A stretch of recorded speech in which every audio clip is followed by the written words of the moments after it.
Okay, I'm going to debunk Maggie Gallagher as she speaks. I'll pause her to comment at times. You can hear it in the background. I'm too short for this mic. It is so great to be here. Too short for the mic? Oh, you poor little squat thing. With all of you, it's such a treat for me to be among so many friends, some of them old and some of them brand new, to celebrate something so precious. Now, if it's so precious, Miss Gallagher, or Mrs. Gallagher as the case should be, after all, you've been married for 17 years, as you'll tell us soon, why can't you grant it to gay people? That's all I want to know, because you are a vociferous opponent to my rights, and I'd like a clear answer at some point.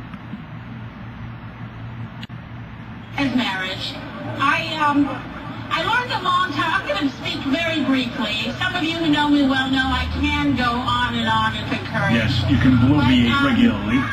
I learned a long time ago not to get in the way of a good party, and the band's going to be back playing some great praise and worship music.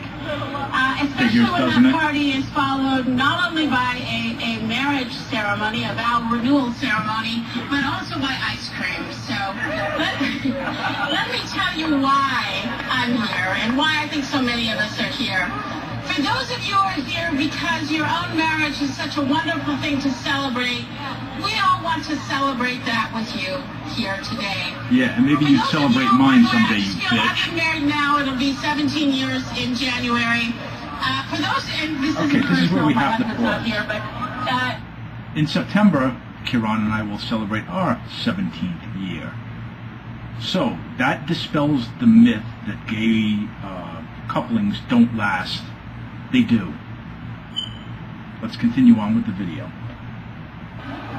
For those of you who are here because your marriage is only so-so, but you still think marriage is a really important thing and you're here to celebrate that, let's hear it for those people too, right? Yeah, your marriage is only so-so. In other words, you can't stand the person you're with, but you're there anyways to deny the rights to gay people to have the same privileges and benefits that you do. There's something special about marriage. There's something special about the idea of bringing together the two great halves of humanity, two halves of humanity, male and female. In part so that children can know and be known by, and love and be loved by their mother and father, right? And now this is the point where I have to stop this, because talk to any psychologist, psychiatrist, or anybody in the social arts field, and what you'll find is, it doesn't matter the sex of the parents.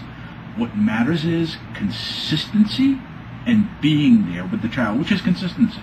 Being there for the child. That's what it really is. Doesn't matter if you have a male-female, male-male, female-female. As long as the child gets the attention that it needs to grow and thrive, you'll have a perfectly good child. And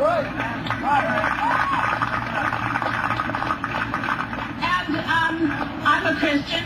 For those of you who are not Christian, welcome to everyone who's here.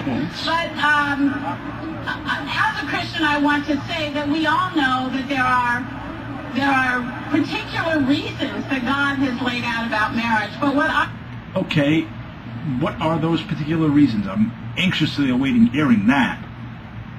I do mostly, and what I'm struck by, and what I want to share with you today, is to talk about some of the ways that marriage matters that are universal to the human race, right? There's a sense in which, and I'm not a theologian, so if I say something that's wrong, I hope... Oh, you most certainly are not a theologian, Miss Gallagher. You definitely have a thing or two to learn about being a real Christian. All the pastors here will go and correct me. But there's some sense in which marriage is almost a natural sacrament. Everywhere you go...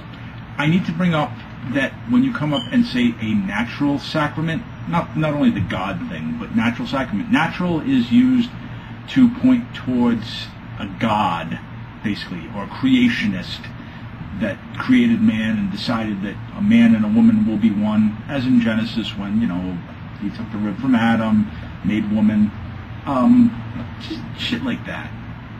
Around the globe, there's something called marriage, okay? For thousands of years in virtually every known human society. Oh yeah, let's talk about the Roman custom of marriage, where it was under your fucking roof, it was considered yours. That's right. There's something called marriage, and it's always about, marriage as a universal human idea has a certain basic shape. And it's not that universal. It's a sexual union, it's not some other kind of union. Okay, so 2 males and 2 females can have a sexual union? I think John Corvino says it best, that the parts do in fact fit, and, get over your bigotry and your prejudice, and maybe we'll see where we get from there. Between a man and a woman, or at least one man and one woman, because a bunch of small tribes believe in polygamy, but between male and there's female, her slam against the Mormons. In which the rights and responsibilities of the husband and wife towards each other and towards any children that come out of their union are publicly defined and supported. And we don't try to just leave it up to teenagers in love to work out all on their own what this whole big phenomenon of human experience means. That's a recipe for disaster. Okay, and I'd like you to elaborate on what kind of disaster will follow if, for instance, I was able to marry my partner